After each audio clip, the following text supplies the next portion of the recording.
All right. So the recording has begun, and I'm opening the meeting of February 10th, 2010 of the Open Space Committee at 6:02. We have a quorum: April West, Charlie McDonald, Janet Brown, and myself, Cindy Palmer. We expect Joy to come a little bit late, and we hope Paula can make it. Diana Fetterman cannot make it. She had to go out of town. All right, so Is Paula coming instead of Dan for the parks, or sometimes one or the well, other? they usually try to let me know, I think, when there's Okay. one or the other. But I haven't heard. Actually, Paula might be out of town, come to think of it. She often isn't in town at this time of the year. Dear. Well, anyway, we do have a quorum. All right, public comments. I don't see any members of the public present. None. Minutes from the last meeting. Did everybody have a chance to review them? Janet had sent them out ahead of time. And I can share screen and call them up. They're right there. You're getting good. Getting better, aren't I? I don't know about good, but better. All right, so I'm not going to read them or anything. I'm assuming everybody had a chance to look, and Janet and I, we sort of share our notes in the beginning anyway. Does anybody have any comments, or do I hear a motion to accept as written?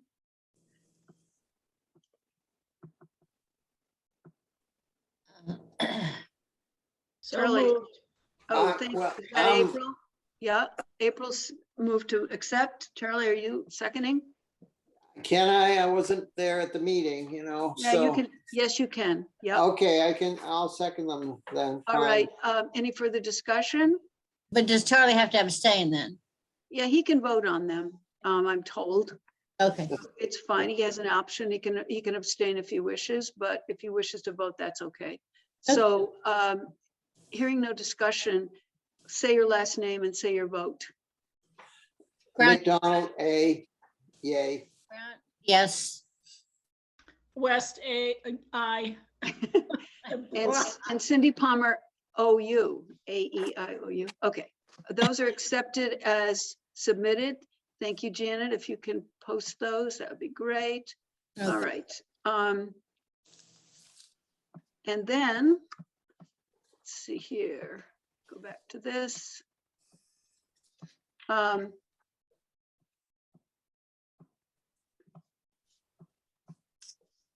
The next item of business is committee reports. I'm going to start. Planning Board, no report. CPC, We haven't met again. okay. There's some updates when we get to other business. Okay. Conservation Commission, actually, Charlie, you're not attending those meetings at this point, are you? No, I'm not attending. I haven't, no, I've been in hiatus for a while. Okay, so Yeah. Diana gave me a report. The only thing is their Conservation Commission is moving along with the Manhan Meadow Sanctuary and getting quotes. They had to extend to get some additional quotes on, I guess, a visual image of what they need to do. And I don't think there's anything else specifically from Conservation Commission. Oops, there's somebody else coming on. It's a member of the public that is coming on. So that's Conservation Commission. Stephen, are you here with us? You're muted and your video is closed off. So there's a new resident in town. His name is Stephen Johnson. And Stephen, if you wish to speak, you have to unmute. I was just going to introduce you if you'd like. There he is. Can you hear us now, Stephen? You want me to introduce myself? Okay. Well, you're the only member of the public, and we already did the public comments. You can choose to if you wish. Oh, I'm sorry, I'm tardy. Yes, okay. I'm a new resident to town. I live on Walcott Road at the corner with Rattle Hill Road. and I've really, really enjoyed the fruits of your labor. The town is beautiful, and large chunks of it clearly are going to stay that way. My favorite piece is exploring up towards Pomeroy Mountain, and in specific, exploring across Little Mountain for quite some distance, further by map than by foot, but both ways. And I've volunteered to help out with public access to Pomeroy Mountain. Thank you very much. So Stephen, present on this meeting are three other members of the Open Space Committee. April West, she is the chairperson of the Board of Assessors. I don't know if her screen is showing her face right now. Also, Charlie McDonald, and he's having a little trouble with his visual. He's your neighbor up the road there on Wilcott. There he is. Yeah, here I am. And I then- live at 45 Rattle Hill. Oh, very cool. I'm at Okay. 20. You know where he lives, Charlie? He lives in the older house that was the Sudnick house, and then it was, there was another family in the interim, and then there's most recently the Adams people. Do you know where that is? The older house at the bend, going down the hill. Okay, I'm not sure I do, but It's on the left. right, going Okay, up. Yeah. And then Janet Brown is present. She actually doesn't have, she has a picture. She's taking minutes and chooses to just have her picture right now, but you know Janet Brown because I know that Stephen has studied our maps extensively. I'm very impressed.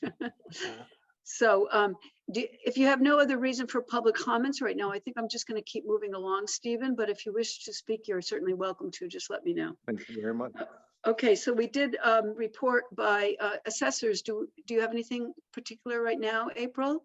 The only update is we got a letter from the attorney representing the buyer or the seller on the East Street parcel that we were discussing in previous meetings, and that sale has been withdrawn. So that property will stay in chapter at this point. Oh. Okay, so that was the Canton property, right? Yes. Okay, so it remains in chapter. Interesting. Okay, thank you for that interesting information. And that's all for now from there. And let's see here, we don't have anything from Park and Recreation at this point. And I guess that's it for Conservation Commission. All right, moving on to old business. I unfortunately forgot to include the update from Charlie on the pollinator garden when I posted the agenda. So if all are in favor, I'd like to say, let's go ahead and ask Charlie for an update on that. It's not on the agenda officially, but unless there's opposition, please continue, Charlie. Okay. I guess it was around, let's see, what date was it? We have sent out the letter asking for bids for that project to about 6 companies. And they're due to come back with a response by the end of this month, the 1st of March. So they were sent out about a month ago, earlier in the month. Hi, Joy. Go ahead. And we haven't heard back except from one younger people who I think are hungry and they would like to do the project. So they're going to submit a bid, but that's only one. We really do need to get 2 or 3. I went to RJM and Pioneer Landscaping and Better Pathways. And those are the company, and also Conservation Works. I sent all that information, which you've seen in previous emails with a description of the project, as well as some of the details of how it should be constructed. And So that's all out. And so we're waiting now to get a response from these people. And hopefully we will. And I've heard that Diana sent me something that getting paver bricks might be difficult. I guess there's an awful lot of home projects going on now. And so getting paver bricks, you have to be careful and make sure you order them in advance. I think the same with, though we don't use pressure treated lumber, I think there's also, if you haven't ordered your pressure treated lumber for any projects this year, you might be out of luck. Anyway, so we have to just wait. And Okay, Ed Gibson said that he anticipates that it might be more expensive than we anticipated because of COVID. okay, So that's basically, we have sent out the letter informing people of a project, and we're looking for bids. And they have, that has been sent out, as well as all the other, I might as well send that email to everyone. I'll try and send that out tomorrow. What I sent, the general format of what I sent to all those people. thank you. Thank you, Charlie. That's really good to hear. I know he's worked hard on it. We worked a little bit together on getting the bid letters out, so Yeah. that's great. I'm glad you got at least the one, because it isn't a big project. We know that. It's No. not like they're jumping into. Okay, good. Joy, in the interim, a new person joined our meeting tonight. Joy, she was a little bit late. She's our select board representative. We already did committee reports, but I would like to invite you to add anything regarding open space from the select board. I don't think there's anything new for select board Okay, that's fine. besides the ARPA survey, Okay, Yep, well, that that's isn't all. necessarily directly related to Open Space Committee, but it is important. And I know It it's is still important, yeah. open. It's still open until like next week, I think. Am I right on that, Mhm, Joy? yes, next Yeah. week. Let me add one thing about select board, and that's that I delivered I don't know if they're calling it quarterly or tri-annual report that has been requested of all boards and committees. I delivered that at the last select board meeting, I think. Yeah. And it was just a recap of what we've been doing. But that I was, have a question. sure, Oh, go ahead, finish. I'm sorry. that was it. Go ahead, Joy. Did you feel the quarterly reports are a little too soon? Would it make more sense to do something every 6 months or annual or twice a year? Or did you think that it was too soon? I see Chris Falls just joined us. She's our, also on select board. She's not the rep to this committee. So Chris, the question just came up. What is my opinion on the frequency of the reports from boards and committees? My opinion is that while I may not have a whole lot new or different to report, I don't have to talk if I don't have anything to report. On the other hand, it gives, in my opinion, it gives the board the opportunity to hear anything, but secondly, an interaction. And I think that's one of the values of those reports. It's not just what we, a chairperson, might tell you, it's more the interactive part. And I think the community hears that when they're listening online or whatever they're doing, if they're not present. That's my opinion. I wouldn't shorten it to any less frequent than 3 times a year, but that's just me speaking. Thanks for asking. Okay. Thank you. Okay, great. All right, moving on, because we do have a very full agenda tonight. Let's see here, old business. I just put down review of lands, a couple of updates to give you.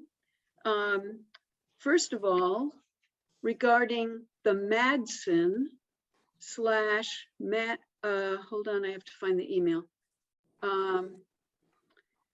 Madsen is Christina Madsen, and then her sister is Madsen-Gilmore, and they own quite a few acres, as you guys know, going up Wolcott Road and onto Crooked Ledge Road. I couldn't give you the number of acres. And they have been applying and working on the conservation restriction. I got an email from Mark Walmsley from Kestrel just at 5 o'clock tonight. And he said, the tax credit program takes very, very long. However, the CR has been cleared to close this year. And the CR donations are coming to Kestrel. These are his words. And Kestrel has submitted the CR drafts for state review, but they haven't yet heard back. He says the state has got some significant staffing issues. And so he doesn't expect to hear anything until April. And then for the select board members here, there will be a request for select board approval of this conservation restriction and signatures on the final document. But it sounds like Kestrel will hold the conservation restriction. Okay, any questions about that, or that I can go back to Mark on? And if I get more on subsequent meetings, I'll let you know. But we knew that was a pretty important conservation restriction coming down, and including the Pomeroy, we're calling it Lower Pomeroy Meadow Water Protection Conservation Area. And I'll explain that in a moment. So that's one report. The next report is that we had at a previous meeting, we had the Courtney family. They are the ones who are eager to see permanent conservation of their land on Upper Pomeroy Meadow. Again, a water commission drinking water protection conservation project. Kestrel's person who on this project is Bridget Likely, and we've seen her on this meeting. She has been working diligently on a combination of things, writing the draft for the CPC, and I've been in touch with CPC Chairperson Virginia Ahart to request being on the agenda of the next meeting. And for your information, Janet, it sounds like it might be on the 29th of this month, but she hasn't officially scheduled it. That's CPC, but she's waiting for. February doesn't have 29 days. Oh, it doesn't? How'd that happen? 23rd. That's because I can't read, you know, with my new glasses. Thank you, dear. That was a Okay. test. You passed it. Thank you very much. It's the 23rd. And so anyway, the good news is the application for the grant is under complete construction, as well as the application for the CPC match, which first has to go through CPC. Water Commission is 100% on board for this. That CPC application will come from the Water Commission, not from Open Space Committee. A lot of moving parts here. Bridget has been in touch with Ed to have him chime in because he's been a part of these projects and knows about the budgets, knows about the costs of the legal review, et cetera. So she wanted to make sure that her budget numbers were, were reasonable. But we're looking to be on this coming town meeting agenda, which is May. I realize it's not fully scheduled yet, but possibly early May of this year. Now, what we need from this committee is, first of all, start with questions. If anybody doesn't feel they understand what this project is or the value of it, let me know. I'll do my best to answer. I don't have Bridget here with me. But secondly, if we all are in agreement, I'd love to hear a motion for the Open Space Committee to support this project. And I will create a letter of support. It's kind of a boilerplate sort of letter that states the elements. We'll start with questions. Does anybody not understand what this project is? They came to the previous meeting. And Chris, I don't know if you were at that meeting. I see you on here now. Or Stephen, you were not at that meeting. Anybody want to ask any questions? Start there. Cindy, is this a conservation restriction or is it a purchase? It's a for fee purchase with a grant. That'll be a drinking water protection grant. And it will be matched with CPC money, hopefully. And it's a reimbursable grant, and it is with a conservation restriction, and that's all built in. And the CR will be held by Kestrel. Do you have the map number and lot number? Oh, Charlie. It's right do. there at the end to the left, if I remember going off. Joy, are East. you looking it up right now by any miracle? Yeah, Oh, I might be able to. I have it. I didn't prepare it in advance. It's way up at the end of Pomeroy Meadow Road. It includes the north branch of the Manhan. Yeah, And it's considered an extremely significant parcel for water protection for our own town well, as well as wells in Easthampton. And at the Water Commission meeting, one of the commissioners, Joe Slattery, said, is there any chance that Easthampton could be a part of the funding of it? Well, we don't have time to get their funding now, but if it could happen subsequent and we didn't use all our CPC money we hope that we get, then hopefully it'll be a financial benefit to our town. But the point is, we draw from the Easthampton wells during, time of high demand or, when we don't have enough to draw from our own well. Did you look it up, Joy? Did you see the number? Oh, you weren't doing that. You were doing something else. Oh, I know, I was waiting for the number. I don't, Oh my I gosh. think okay, I can give you map 8. map 8. Yeah, and this is Dennis St. John and Yeah, Courtney. it's 8-1, Charlie. I got it right here. 8-1.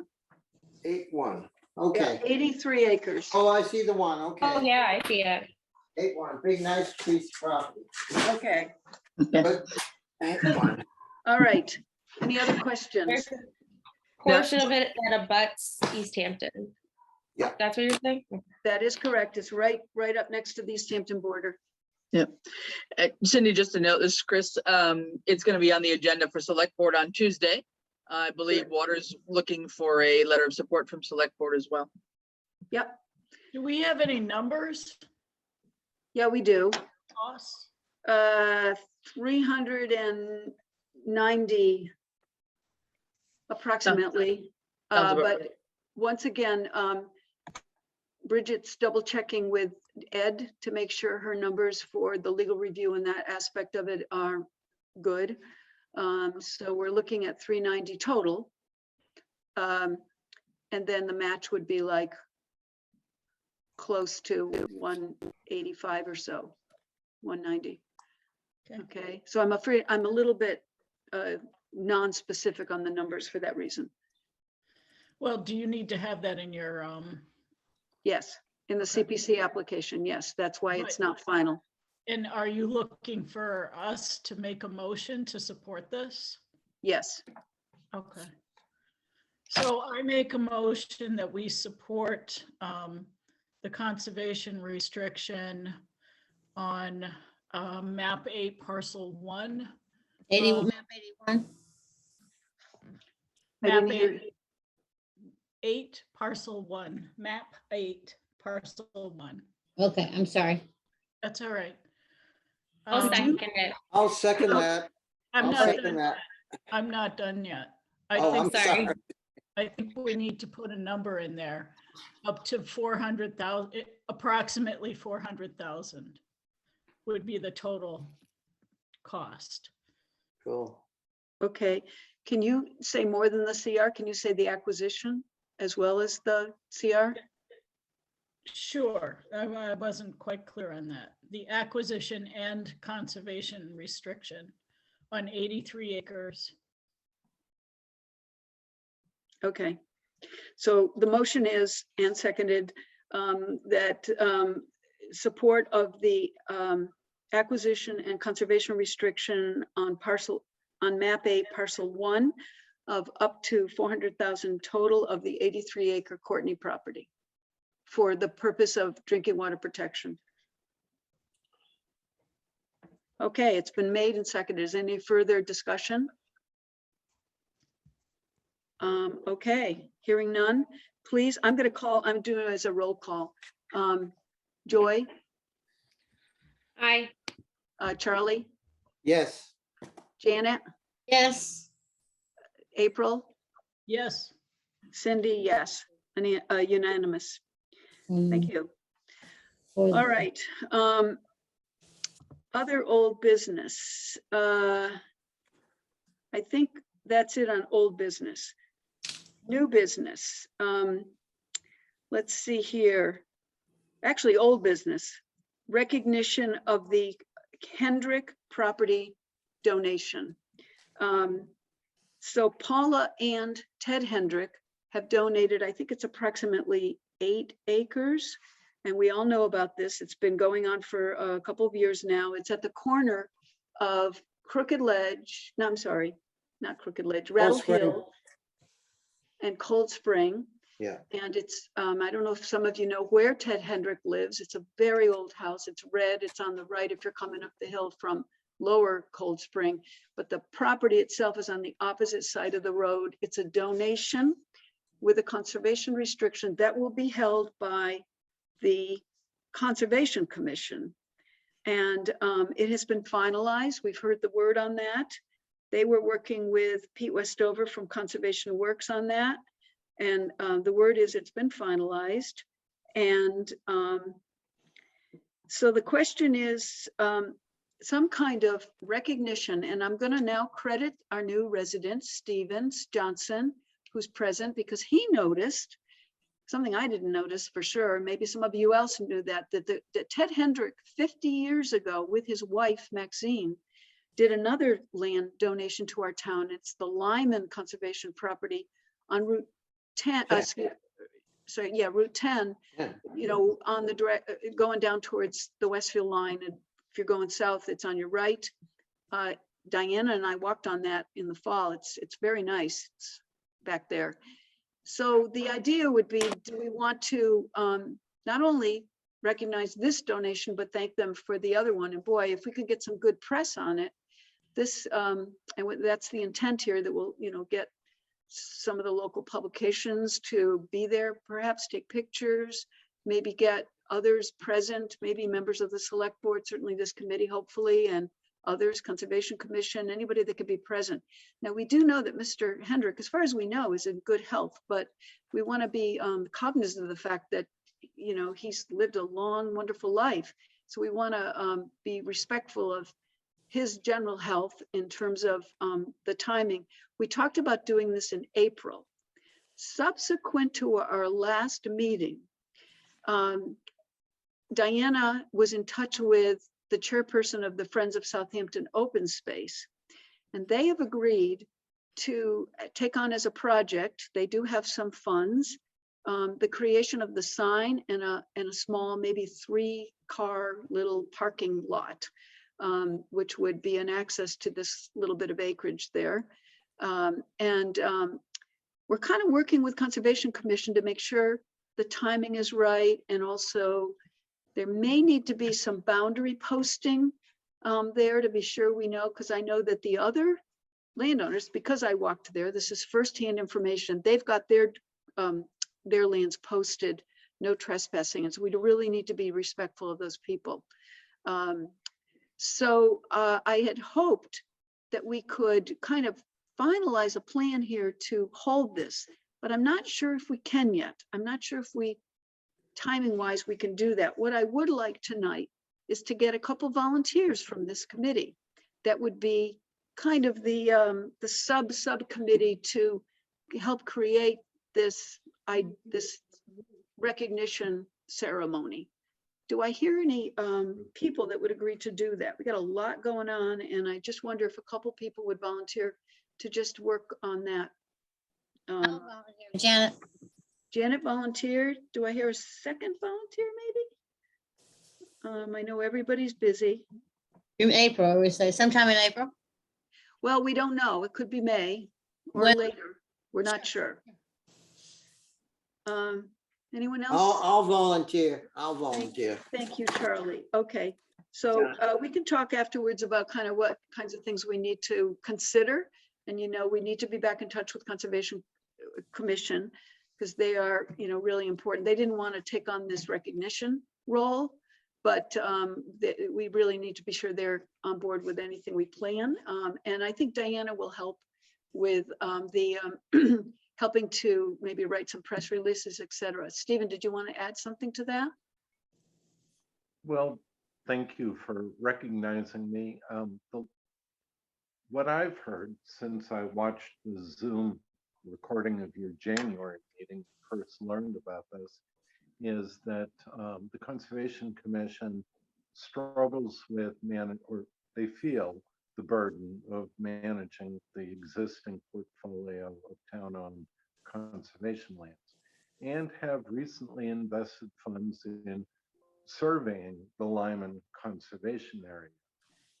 So not only is it the 50th anniversary, but it's the first anniversary of a serious investment by the town, hopefully a conspicuous investment by the town in caring for the original gift. And I'm sure there's a backstory that it's been cared for right along, but at some point you need a survey and you need to formalize all of the things. So why? To buck up the Conservation Commission that they've made good investments and that there's help for this new gift with working out some public access. Bigger than that, there are other properties that the family owns. Same thing with the Courtney family, and treating everybody well. It's never the last gift. It's often just the gift now. So both families have other properties of conservation interest, and we would do well to care for them and make a joyful noise every time there's another contribution. So that got me excited. I'll help you as whatever way I can. That's great. Thank you. Joy, I don't think you were present when Stephen introduced himself, so you don't really know who Stephen is. And Chris does, because she met him the other day. Stephen is a new resident in town, but he's also a person, he resides on Rattle Hill Road, and he's a person who's been involved in conservation projects in the past, and he's also gone into the research of our town in a way that I certainly hadn't done. He's read, he's read our open space and recreation plan. He's looked at our maps, and he's the one who identified that it's the Lyman property 50th anniversary. So he's an asset to us. We're really fortunate, and I invited him to come tonight as a member of the public. So I just want to make sure you knew who he was. So Yes, he is a member. thank you. He is a Southampton resident, which is really super. Awesome. Okay. Yeah. Might I just say, well, this is Janet, I would say one thing is I have a special love for Mr. Hendrick because his father developed Cedarhurst Full. He Oh, dug wow. out. So I really do love Ted Hendrick and his father. So I'm gonna suggest that Charlie and Janet be the committee from here that starts to think about how to do this in a very respectful, comprehensive, and memorable way. That we maybe connect with Stephen if he's got ideas. We connect with Diana, who isn't volunteering, but I'm volunteering for her to help with some of the written parts of it. And she also is our Concom, rep as well. But that we really think about a really nice way to do this.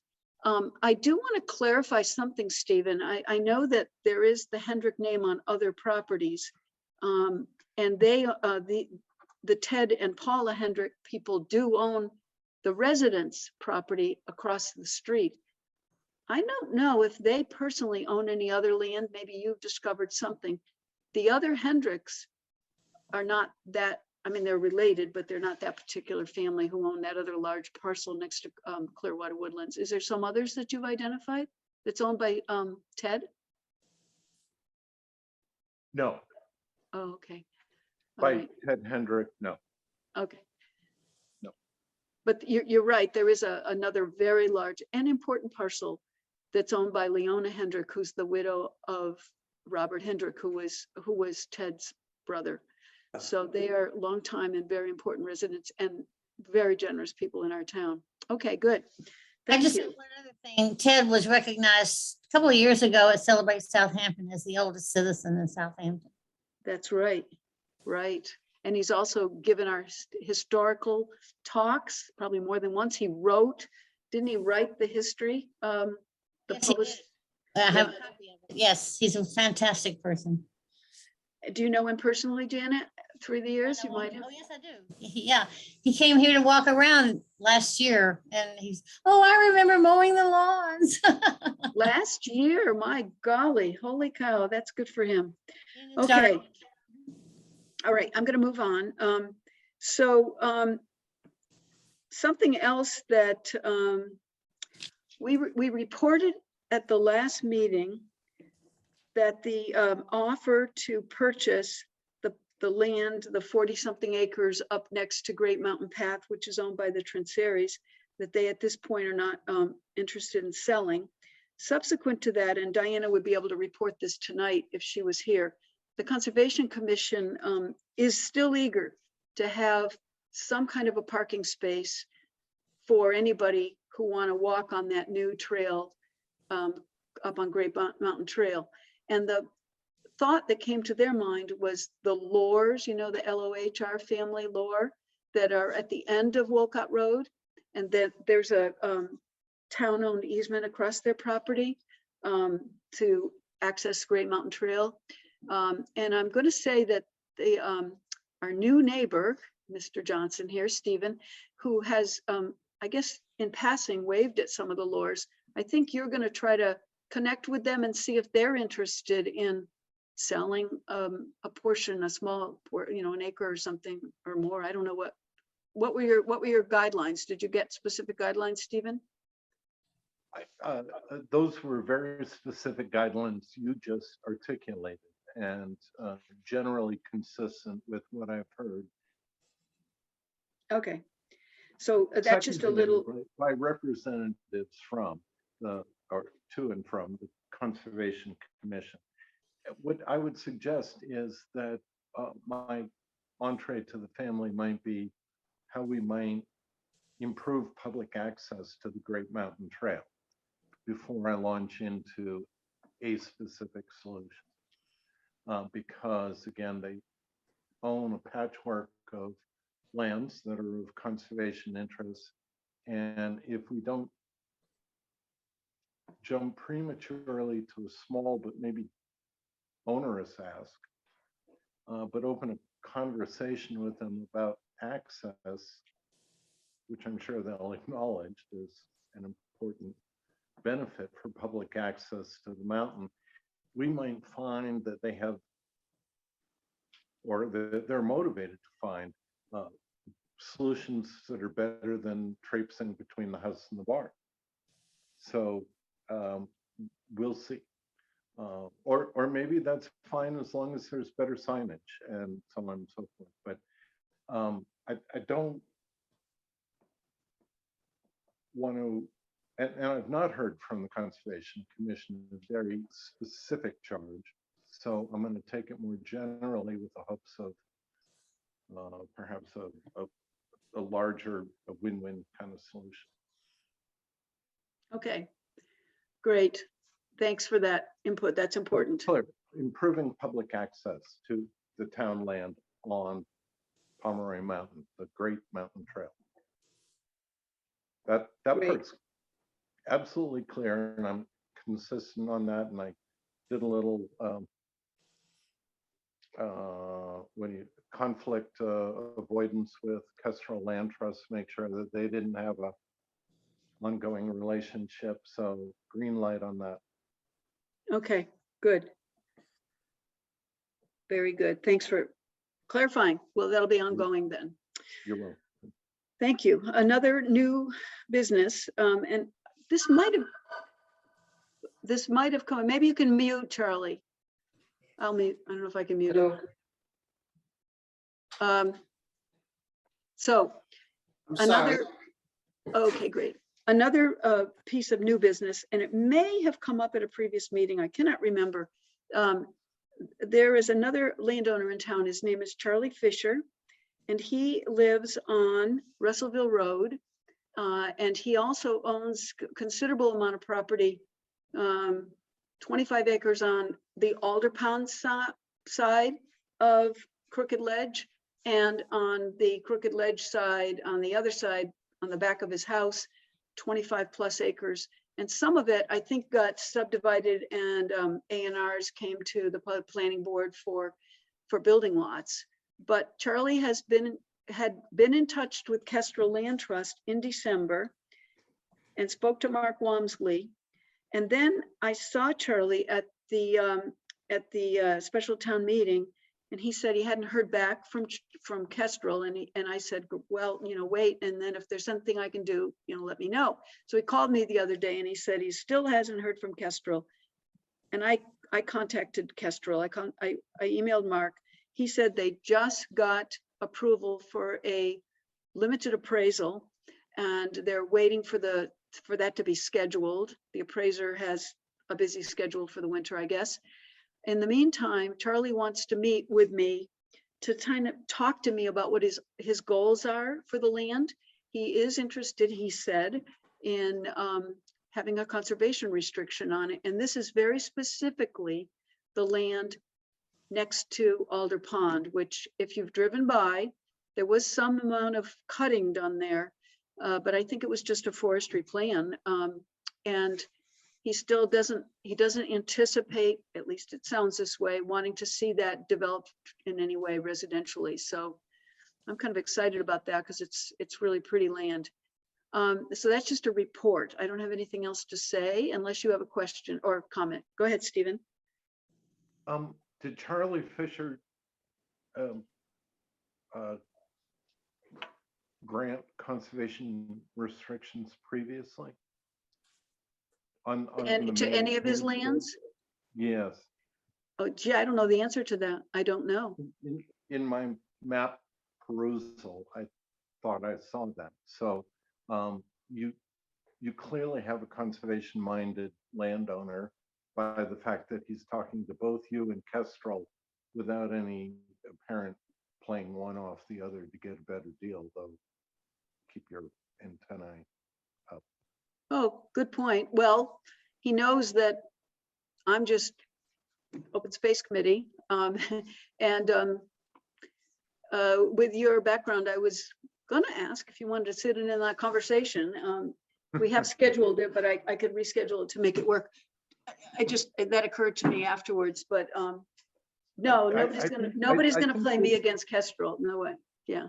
No, good. I think that he has an existing relationship or nascent relationship with you, and obviously he's further along or well along with Kestrel. And if he'd done a conservation restriction previously with whomever, then he's not unfamiliar with what all this involves. So no, I don't think that you need a fresh new face in that one. I think this is all going great. Okay. I appreciate that. Thank you. But if he did give conservation restrictions in the past, you should know that going in. But will you email me what your map shows? I'll take another look at my sources and see if I'd appreciate that. So I at least have that. You know, I misremember more often than I remember. So. Well, I know what I do, so that's fine. I will say, I think that's the case, yeah. he attended all of the neighborhood outreach grant funded meetings that we had in the beginning of 2019.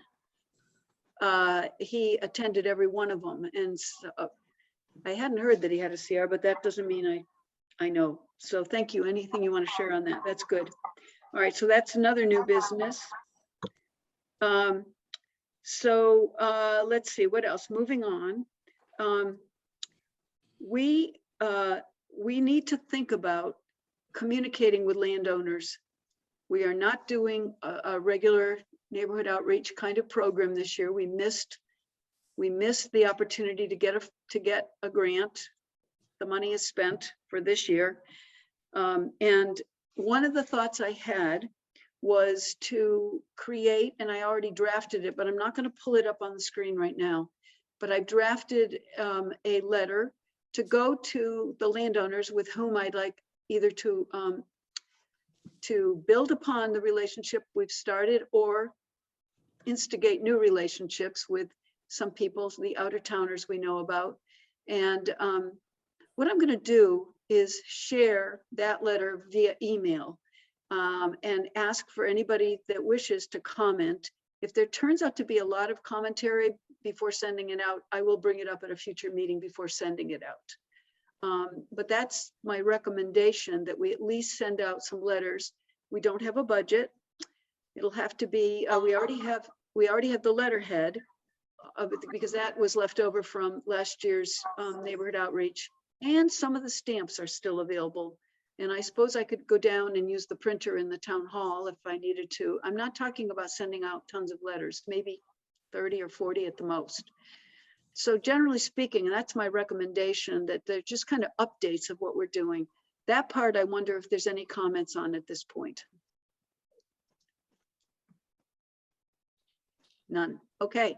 So I'm going to send out the draft on that. Diana looked at it with me once, but I really would like, if anybody has a chance to read it, to give any input if they wish. Okay, moving on. So the next thing is, last year, when it was budget time in the town, I can't remember how it worked, but I was invited to submit a budget request. This year, I didn't get a formal invitation, but I emailed our town accountant today, and he sent me the Excel spreadsheet. I haven't had a chance to complete it.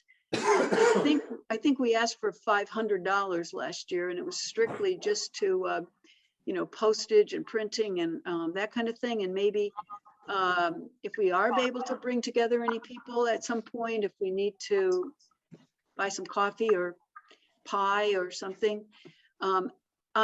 I wonder if anybody wants to comment, because guess what? The budget request is due as soon as possible, I'm told. But I'm thinking that I'm just going to submit the same one from last year. And I only, as I said, got that today. Anybody want to comment on that? I think it's a good idea. Okay, great.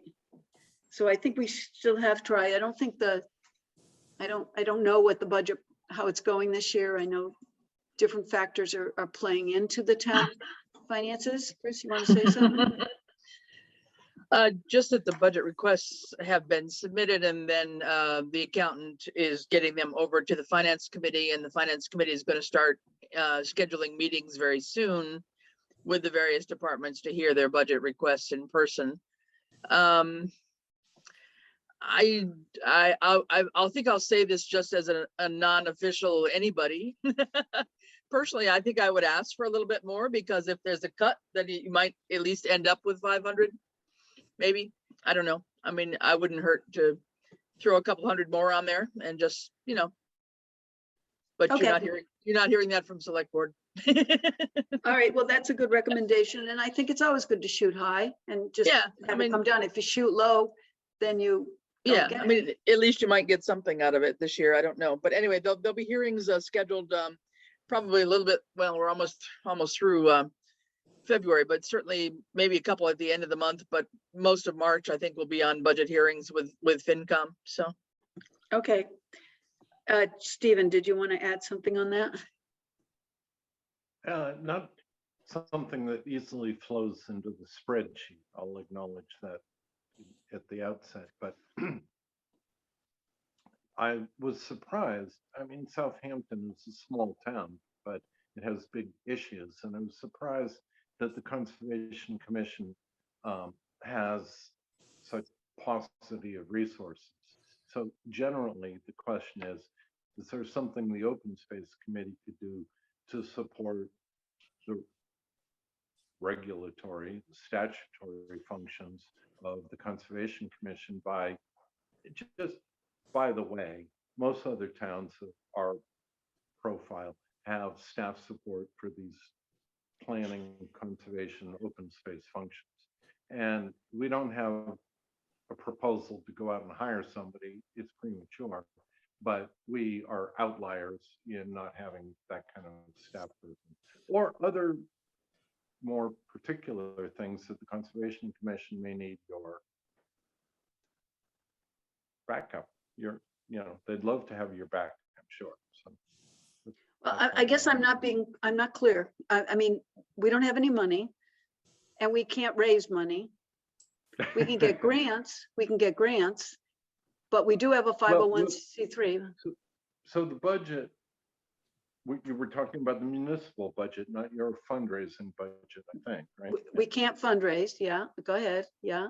Right. So it's as the town steps up to the realities of climate change and biodiversity collapse and remaining a viable, attractive place and an economically attractive place for families to settle and prosper.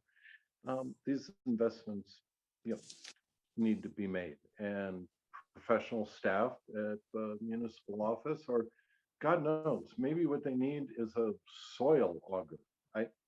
I don't know if they know that they need a $500 piece of equipment, a brush hogger, I don't know what. Perhaps you could just say that's in addition to just stamps for a committee. The Concom's identified need is also a priority. Okay, well, This is a complete neophyte coming in with this. all right. Well, one thing we heard at the recent select board meeting when we gave reports was to get a conservation agent, a professional conservation agent, which we do not have. We had a part-time one for a part of a year or something several years ago. It didn't work. And I verbalized that wouldn't be an open space committee thing, but it would be to support the Conservation Commission with all their regulatory issues, et cetera. So I said it. That's one thing, but yeah, we stand behind them for sure. And one of the things in our charge of the Open Space Committee is to work in a collaborative way with the related committees and boards, all of them, Housing, and Ag Commission, et cetera, along with Conservation Commission. So I think that's kind of a general statement, but I see all those encouraging signs. Just if you have to submit a spreadsheet, just type in a quick note or something. I don't know. Or if you know something that the Concom is perhaps in a bubble and they're not going to get funding for X. Yes, I'm partial to professional staff in town building, but it's all a question of reinforcing each other's work. sounds good. Go ahead, Chris. I was just gonna say that Concom usually submits a budget to the town, so I think they had $5,000 last year. Okay, good. Okay, so anyway, well, I'm going to move ahead and I'm going to take the recommendation to kind of shoot high.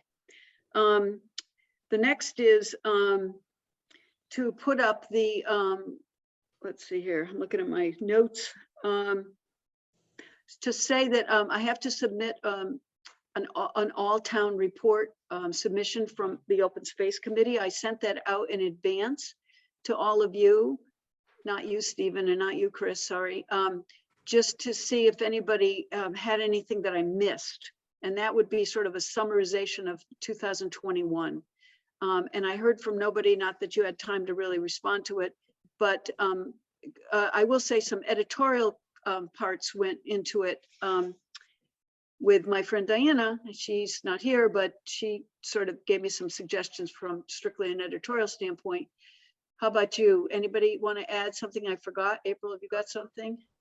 Cydia, it's great. The only thing that I would suggest down at the bottom with the monarch-friendly pollinator garden, Yeah, you have was planned, and I think that sounds like it didn't happen. I would say maybe was designed and is planned.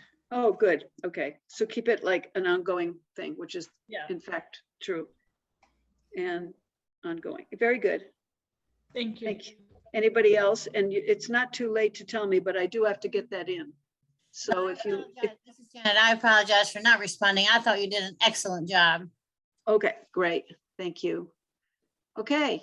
All right. So we don't need a motion on that. I'll just go ahead and work on that. The next is, let's see here.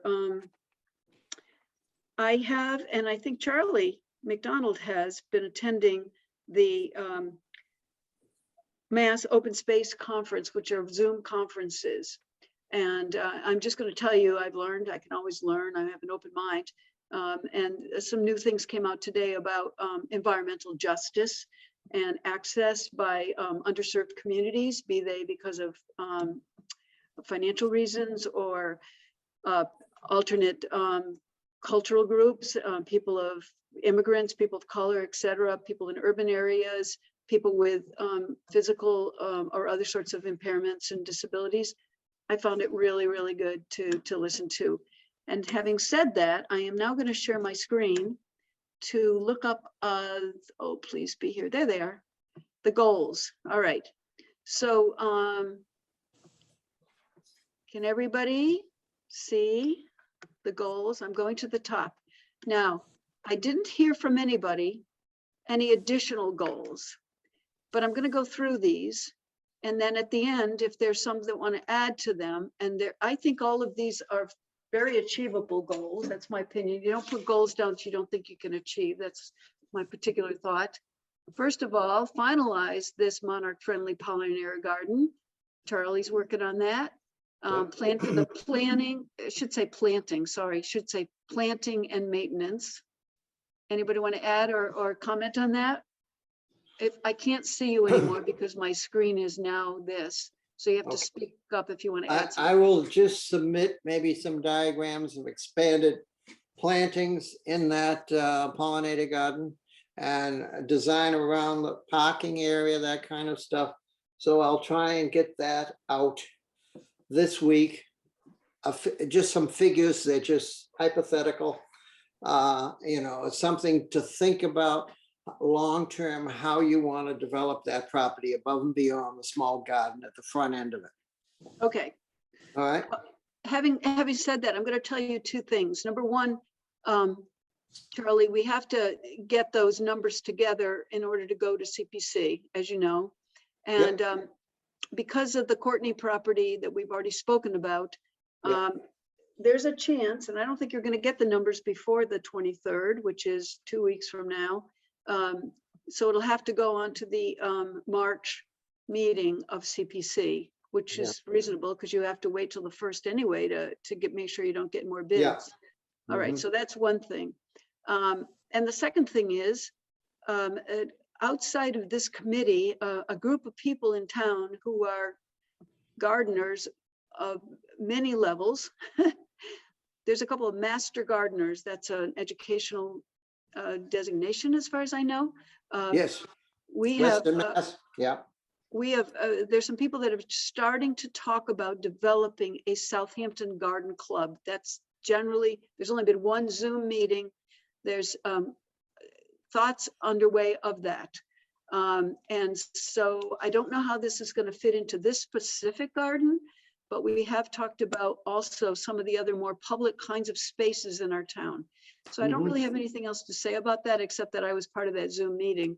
And so more may come from that, but that may be something where we can, you know, benefit from hearing, you know, knowing about whatever is happening on this garden. So okay. gonna Basically, I'll have some designs to think about and digest and anticipate if we move on the project above and beyond what we've outlined so far in constructing the small garden. This will just give you some ideas of what you can do. That's great.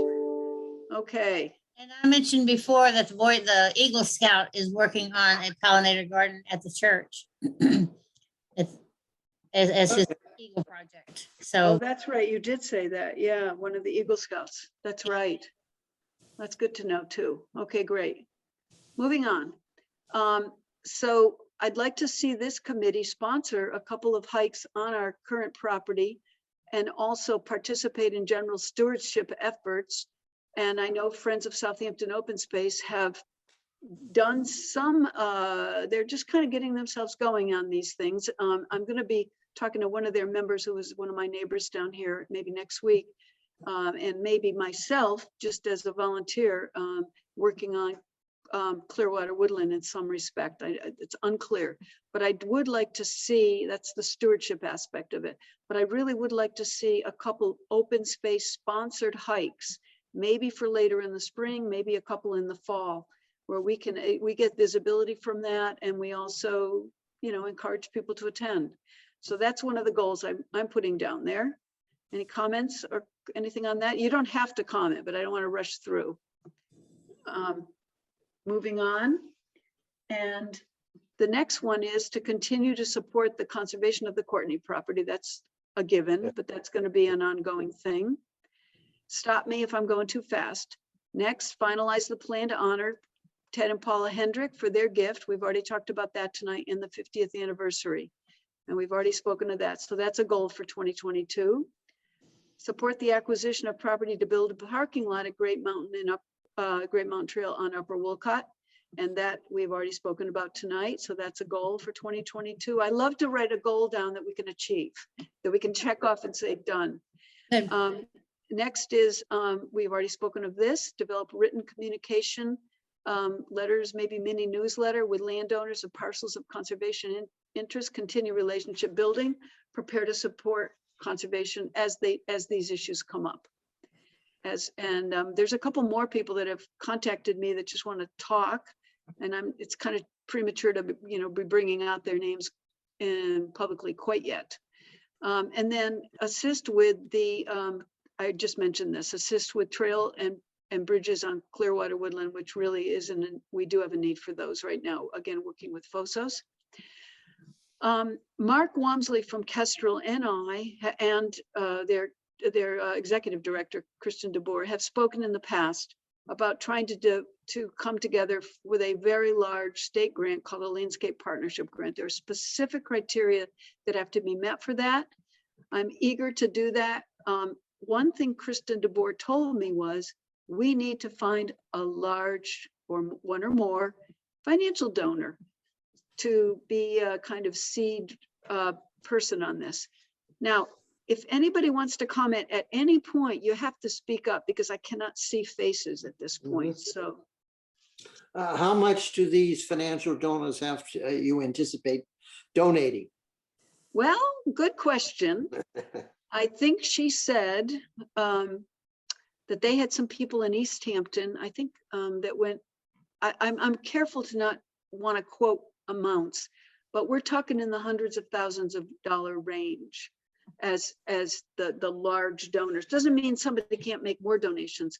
We do have the one 501c3 organization in our town that that's becomes a vehicle for making a donation that would be tax deductible. But yeah, I mean, these are somebody that might want, I'm going off topic slightly here, but you may know that there was an estate that has been donated to our Council on Aging. And they have to, within 2 years of the death of one individual, they have to come up with a plan for using it. It's like $2.something million, and it's pretty significant. Now, that's not for open space, but such individuals may exist in this town that they are looking for a way to, to sort of establish their legacy with something as significant as a large financial donation. So if you know of anybody like that, don't bring up the names now. Maybe let me know, and we'll figure out how to approach next steps on that. And I would be working with Kestrel to determine what to do on that. All right, moving on. Charlie, you mentioned earlier something like a website or a newsletter. Yes, By the way, that to me, it means a communication. In addition to the letters you're going to send out to specific population, I think a general newsletter. I'm just influenced very much by the content that I see coming out of the Look Park newsletter. And I don't think it's a tremendous amount of bureaucratic responsibility, but it does take some time and effort, and it can be, quarterly, or it could be semi-annual, or just once a year. But it's a nice way to communicate what the Open Space Committee is attempting to do. in some of their projects, as well as, like in Look Park, you have the technical information about specific plants that are in bloom or something like that in a given season. That's great. That's a slight variation on this. It's a great idea, costs money to produce it, to distribute it. This is actually on the town website. And Chris Fowles just left this meeting. She had some computer issues. She just texted me. I don't know if she's listening, but she says that, and I think the select board, apparently, maybe Joy can chime in on this, that there's a attempt to maybe do some reconstruction of the website that would allow individual boards, committees, sort of like a presence. Joy, can you add to that at all? I'm not sure about the details, but I know at the next select board meeting, I think there will be a discussion about it or a presentation. I was told Dan LaValle would be there talking about technology, including fiber optics for the town, and I'm assuming also the website. That's Because great. that has, yeah. So I know the technology committee has been doing it. So we'll learn more. I'll learn more on Tuesday. Oh, that's great. Well, maybe any of us that can either attend that meeting live or via Zoom, via 191 or something. That would be very good. I know the tech committee has been working really hard. It's not just Dan, Chris is on it, and there's other people too, right, that are on that. So that's very competent people. So that's great. The next one is prepare and apply for a 2023 neighborhood outreach grant. We don't want to miss the chance this year to get in there. And so I'm going to have to keep my ear to the ground as to when they first announce that, put together the application for that. So that's a goal. And then Would that be applicable? Would that grant be applicable to help the town get its website up on open space communications? Would that grant be appropriate? I don't know, Charlie. Let's keep Yeah. that in mind. I don't know the answer to that because I think the goal of the grant is meant to bring together landowners. Now, conceptually, a website could help that. Yeah, How we would word it and how it might work, I don't know. And it's a modest amount, like no more than like 5,000, yeah. 5,000. Mhm. Yeah. So we can be working on that. We can be thinking. I mean, the whole point Okay. is it's a goal. yeah. And then we did talk a little bit about gardens. It's kind of redundant here, but to utilize that space that's town owned, which was the former Grange. Anybody know where that is? It's a empty lot right now. It's kind of Yeah. weedy. It's across from the church and the town hall on Route 10. It's immediately on Route 10. I couldn't tell you the full acreage on that, but maybe we want town allotments. I don't know if we need them because we're not really an urban community, but something to think about, what we might do there at some point. Then this was on last year's. I think, Charlie, you threw this one out, develop walking paths accessible to the town center. And Yeah. I think we should keep that on there as a goal. Yeah. And start talking about how that would work. Okay. I'd like to continue to support Friends of Southampton Open Space to work on fundraising and increase their membership and presence. Have they got much money in? I couldn't give you the answer to that. I don't know. Yeah, yeah, okay. I am going to share, though, that my husband and I do make a donation as part of our, because it is a 501c3. We do it as, tax deductible donation. And so it is possible. I just don't think they announce it widely enough that people might want to do that. It's an option. What about the fund that's at Kestrel for Southampton? Does anybody ever contribute to that or? can we- I think people do contribute to that, but the idea is that that would eventually get transferred back into FOSOS. We talked about that before. I wonder what the amount of that, because I know people who have donated to that. I don't know the amounts right now, Janet. I don't. Maybe we Yeah. can ask Monica or somebody. Okay. Yeah, we should ask. Yeah. Cindy, And then did- this was on last year's. Was somebody trying to speak that I didn't see? April, Oh, go ahead, April. the Grange property is 0.29 of an acre. 0.29. Yeah, so about a third. That's of an acre. interesting. Somebody said it was 3 acres. It's not 3. It's No, 0.29. no. Small. No. Just small. I thought so. Okay. All right. Very good. But certainly much more reasonable than 3 acres for making a garden. Okay, and I think there's a water source there too, isn't there? Probably because it was a building on there. I don't know if it's plumbed. Maybe Well, someone, it would be, you put a few benches out there and a small garden, it would be an aesthetic improvement to the center of the town, that's for sure. It would be, and then it would be consistent with walking paths too, wouldn't it? Yeah, yeah, Especially if, with the work that's going to be done on Conant Park, and that's right there. Yeah, good point. yeah. Okay, this was on last year's goals, collaborate with neighboring towns relative to open space issues and concerns, future projects as needed. So Charlie, you brought up that thing about trying to do the collaboration on the Barnes Aquifer project, and I think that would fall And under there. based on the meeting we had today with the open space and the stressing of diversity issues and making it easily open space accessible to those who may not by structure have ready access to it. It seemed like, and I've talked to Patty Gambarini about this, and she brought up that it would be good to have that brochure as a prototype and have a similar one developed for Easthampton and Westfield. And they would all have their own specific maps and maybe verbiage that would be specific to their needs. And based on the meeting we had today, it could be developed in both English and Spanish, especially for Westfield and Easthampton. I think that would be, and it's not like we're going to be committing our resources or our time and effort. That would be something to encourage Easthampton and encourage Westfield, either via the Conservation Commission or if they have an open space group, to encourage them to think about it. That's all. That's a good idea. Well, Yeah. they do have professional planners in both of those communities. Okay. And I know they probably have conservation agents that are Oh, yeah, professionals. yeah, yeah. Yeah, they do. but I think just kind of starting, continuing the conversation is very Yeah, if good. you want to sit down with those planners, you and I or something like that, I'm available as usual. Okay, all right, well, let's keep that on the list anyway. Yeah, Then we participated in Celebrate Southampton last year, and I think we should do it again this year I haven't Yeah. seen any particular notice of that.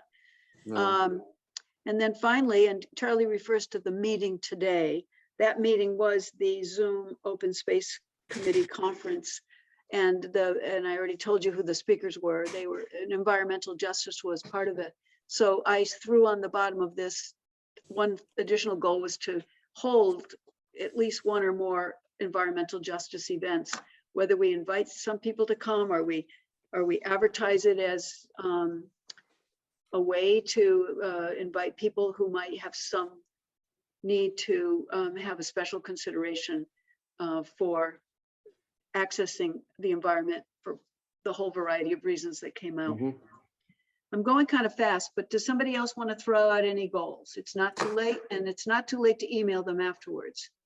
I'm going to stop sharing. Cindy, Celebrate Southampton is August 12th and 13th. It's scheduled? Yes. Oh, I didn't know that. Usually I get an invitation. Have they had any meetings? I think they had their, I don't, there has been a meeting. I just don't know if it was a formal meeting. Is it still the same chair people, Becky and Tammy? So, yeah, I think so. Did you go? No, I just got this through church meeting, so. Okay, yeah. I did hear that the church did such a great job last year, i.e. April, Bill and Diana, in putting together the bag lunches or whatever you did, but I don't know if they've had a formal meeting unless they've categorically cut us out, but I don't think they would, so. Yeah, I think they're just getting started. Yeah, okay, but thanks for the dates on that. Great. Any other comments of goals that we should consider? Does anybody want to take any of them off the list that I just shared? No, Okay. I always advocate with the idea that if you don't have goals, you're never going to get there. So that's, you don't have a roadmap. So that's why I Looks think we should good. do that. What's that? It looks good. Okay, thanks, Joy. All right, so that's that.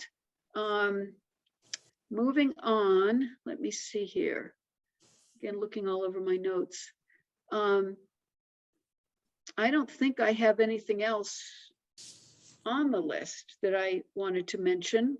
Is there any other business that I haven't mentioned or that needs to be discussed tonight? Okay, none. And the next meeting in March, let's see here. We do well to look at calendars at this point. So today's the 10th. March. Is March 10th good for people? 4 weeks from now? it's fine with me. Okay. I'm not hearing any reason not to. All right. And then 6 if- o'clock, say again. 6 o'clock in Zoom. Well, here's the question. The Omicron numbers are decreasing. We will have this virus in one shape, form, or variant with us, perhaps for the rest of our lives.